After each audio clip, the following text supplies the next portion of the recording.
साथियों, इनकी गर्मी ना एक आध दिन बाद निकल ही जाती है पाकिस्तान वालों की।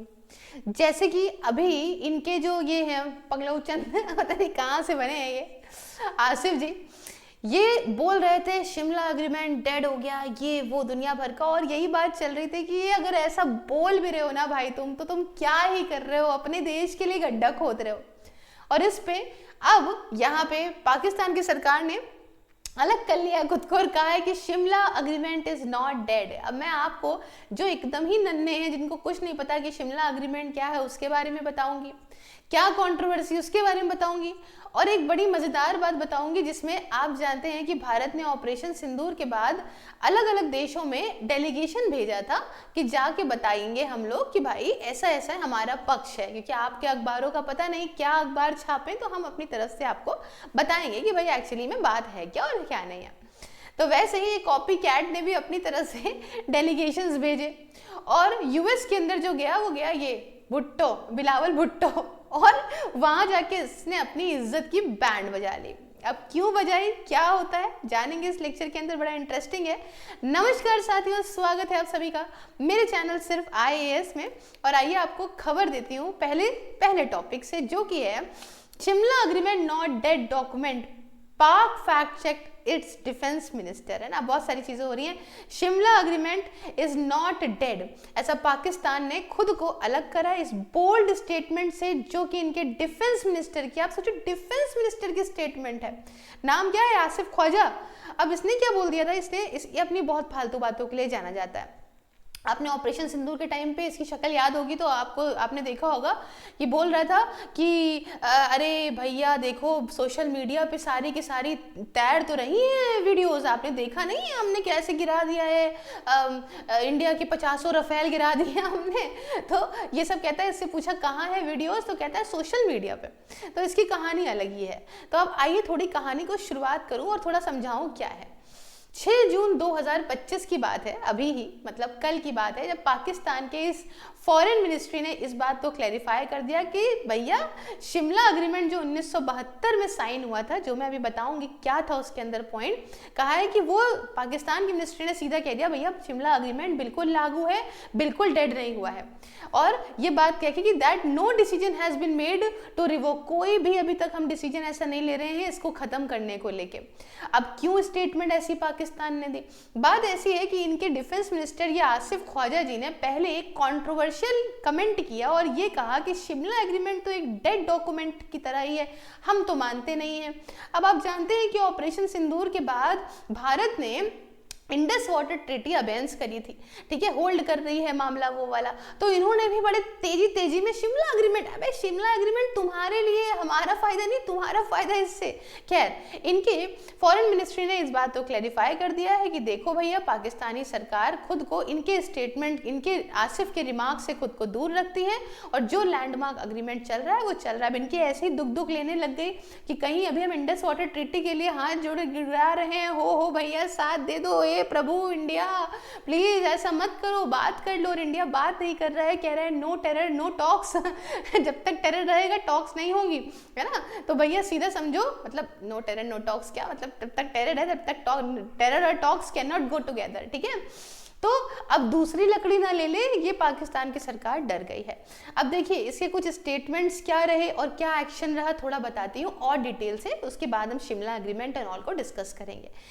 तो बात है 22 अप्रैल की, जब कुछ हमारे यहाँ पहलगाम अटैक हुआ। उसके बाद 24 अप्रैल 2025 में भी इंडिया के इस सस्पेंशन का इंडस वाटर ट्रीटी भैया सस्पेंड कर दी गई भारत की तरफ से, है ना। इस अटैक के चलते, इसके डेडली अटैक के चलते हमने ये डिसीजन लिया, ठीक है। अब क्या, पाकिस्तान के नेशनल सिक्योरिटी कमेटी जिसे चेयर करते हैं पाकिस्तान के प्रधानमंत्री शहबाज शरीफ, उन्होंने अनाउंस करा कि ठीक है हम भी हर तरीके से बायलैटरल ट्रीटी जो है भारत के साथ सब सस्पेंड करते हैं, इंक्लूडिंग शिमला एग्रीमेंट। इन्होंने सस्पेंशन की बात ये कही, आपको न्यूज में भी आई होगी उस वक्त। खैर ये बहुत हाईलाइट नहीं हुई क्योंकि इंडस वाटर ट्रीटी वाली जो न्यूज थी वो ज्यादा इंपॉर्टेंट थी। अब इनके डिफेंस मिनिस्टर की कहानी सुनिए। तो इनके रिमार्क ये रहे कि आसिफ ख्वाजा ने कहा कि शिमला एग्रीमेंट हाल फिलहाल बोला कि ये डेड डॉक्यूमेंट है और सजेस्ट करा कि हमें पाकिस्तान का स्टैंस इस एग्रीमेंट पे अब एक अलग तरीके से शिफ्ट करना चाहिए। इस आदमी की आप शक्ल देख लो, अगर मेरी वजह से नहीं दिख रही है तो आप देख लो, है ना। हालांकि ये कॉमेडी कर रहा है, मतलब लोग भी इसको बाहर खुद के पाकिस्तानी भी गरिया रहे हैं कि अरे पगला वगला है क्या, ठीक है। तो यहाँ पे देखिए, अब हम थोड़ा सा समझने का प्रयास करते हैं। आप मुद्दे की बात समझ गए, अब हम थोड़ा सा डिटेल में बहुत नहीं कूदेंगे। पहले बात करेंगे कि शिमला एग्रीमेंट क्या है। आप जानते हैं कि 1972 में यहाँ पे हमने एक नया देश बनाया था, बांग्लादेश, जो आज गद्दार देश बन रहा है हमारे लिए। तो जब लड़ाई हुई 1971 वाली, तो उसमें क्या हुआ कि हमारा पाकिस्तान के साथ में एक अग्रीमेंट साइन होता है उस लड़ाई के बाद, ठीक है। साइन हुआ ये शिमला अग्रीमेंट 2 जुलाई 1972 में, 2 जुलाई 1972 में।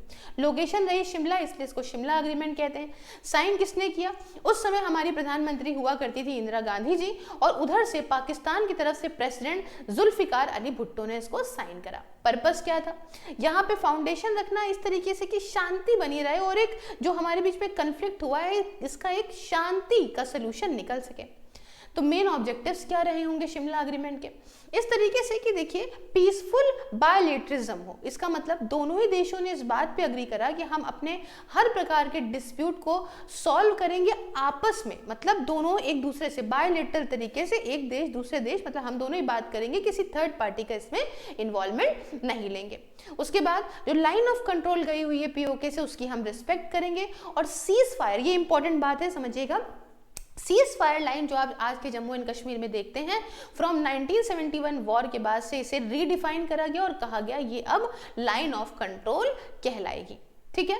तीसरी बात, दोनों ही कंट्रीज ने एग्री करा कि हम यूनिलेटरी यहाँ ऑल्टर नहीं करेंगे इस स्टेटस को एलओसी के। एलओसी का जो भी स्टेटस है लाइन ऑफ कंट्रोल का, उसको कोई एक कंट्री डिसाइड नहीं कर सकती है कि कहाँ से कैसा है। दोनों को बैठना पड़ेगा और दोनों अपने हिसाब से, दोनों एक अग्रीमेंट पे करके तब ये काम करेंगे। उसके बाद नो थर्ड पार्टी मीडिएशन, जैसे मैंने बताया कि भारत का और पाकिस्तान का डिस्प्यूट आपस का है डिस्प्यूट, और ये हम सॉल्व करेंगे बिना किसी थर्ड पार्टी के इन्वॉल्वमेंट के। थर्ड पार्टी जैसे कि यूएस, यूएन या कोई और कंट्री, ठीक। उसके बाद नॉर्मलाइजेशन ऑफ रिलेशनशिप, हालांकि ये बहुत ही कॉमेडियन बात है, लेकिन ये कहा गया कि हम ऐसे कदम उठाएंगे जिससे हम वापस से डिप्लोमेटिक रिलेशंस को वापस से अच्छे करें, इकोनॉमिक टाइज बढ़िया करें, कम्युनिकेशन लिंक हमारा अच्छा हो, है ना। ये सारी बातें कही गई।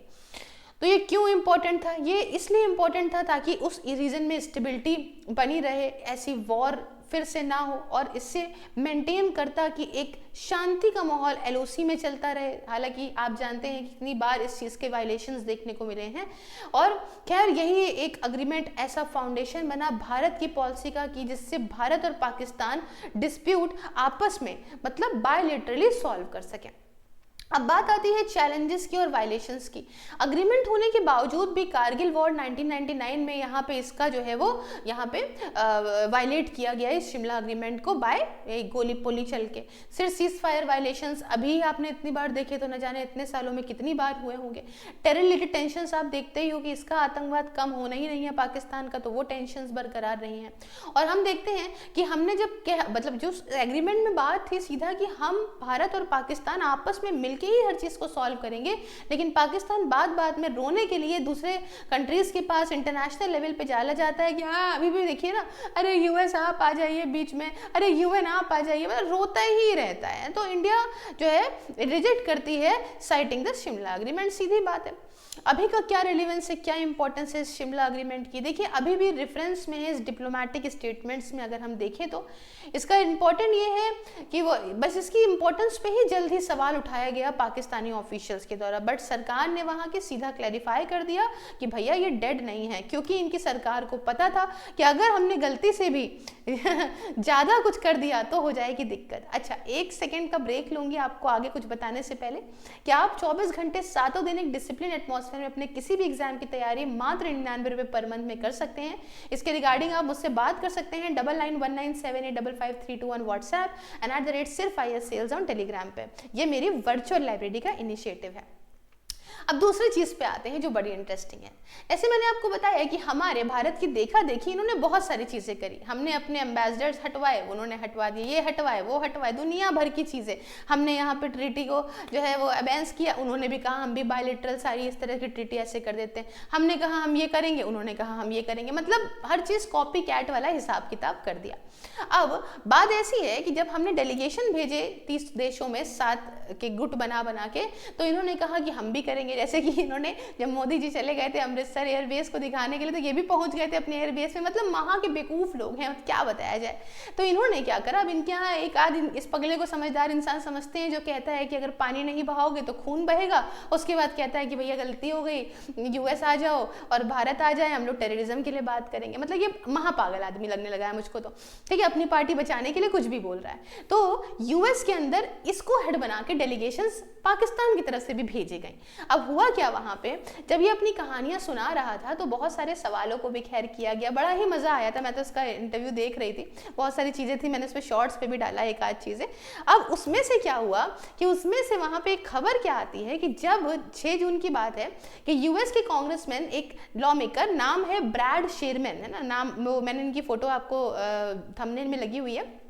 इन्होंने ये स्ट्रॉन्ग मैसेज दिया इस पाकिस्तानी डेलीगेशन को जिसे लीड कर रहे थे बिलावल भुट्टो जरदारी। कहा कि पाकिस्तान को यहाँ पे एक ऐसा इंपॉर्टेंट डिसीजन लेना चाहिए against the terrorist group Jaish e Mohammad.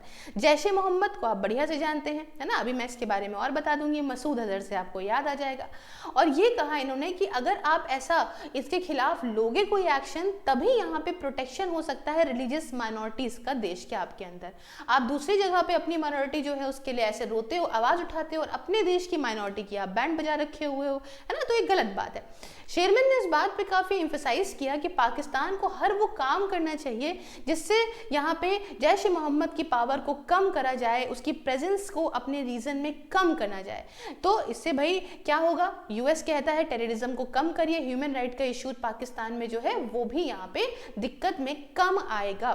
US ने ये भी अर्ज करा पाकिस्तान से कि आप जैश ए मोहम्मद के अगेंस्ट एक्शन लीजिए, जिसके चीफ मसूद अजहर हैं, जिसपे कई बार मैंने वीडियो भी बनाया है और आप बहुत अच्छे से जानते होंगे कितने टेररिस्ट अटैक के लिए वो जिम्मेदार है भारत के अंदर, ठीक है। और उसकी प्रेजेंस पाकिस्तान में होना, और साथ में आपने देखा कि जब टेररिस्ट इलाकों को किस तरीके से ऑपरेशन सिंदूर में भारत ने डिस्ट्रॉय किया, तो यही पाकिस्तान की सरकार इनके मरने पे पहुंच गई, यहाँ पे सहानुभूति देने, सबकी मैयत में इन्होंने रोना रोया और उसके बाद पैसा भी प्रोवाइड करा। भिखारी खुद कटोरा लेके भाग के आके मांग के आके और जो है पैसा प्रोवाइड कर रहा है जैश ए मोहम्मद और टेररिस्ट ऑर्गेनाइजेशन को कि तुम्हारा खराब हो गया है, ये सब जो टूटा टाटा है उसके लिए हमसे पैसा लो। तो ये है जिन्होंने अपनी इज्जत अफजाई कराई है, बेइज्जती बढ़िया से कराई इंटरनेशनल लेवल पे। खैर डिजर्व भी करते हैं, तो ऐसी कोई कहने की बात नहीं, जो इंसान जो चीज़ डिजर्व करता है उसको मिलनी चाहिए।